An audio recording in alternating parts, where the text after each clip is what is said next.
The Lord's Prayer is one of those iconic pieces that even non-religious folks can recognize with just a few words. It's like the free bird of Christian liturgy. Now the question is, how many encores does this prayer have within the pages of the good book? So let's pop open the Bible and do some digging. The Lord's Prayer appears in the New Testament, specifically within the Gospels of Matthew and Luke. That's two separate accounts of the same prayer, making it basically the biblical equivalent of an acoustic version and a live version of the same hit track. In Matthew, it's part of Jesus' Sermon on the Mount, captured in Matthew 6:9-13. It's the direct instructional version, laid out as the model of prayer for the disciples. That's our first count. Switching over to Luke, we find a slightly shorter version in Luke 11:2-4. Here it's a little more like an unplugged session, same heart and soul, a few less bells and whistles. This instance is prompted by a disciple asking Jesus to teach them to pray, just as John taught his disciples.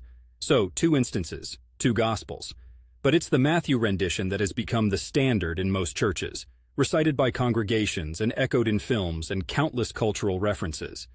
And since I'm writing this from Portland, I can't help but note that across scores of church marquees around here, you're bound to have seen this prayer mentioned or excerpted at one point or another.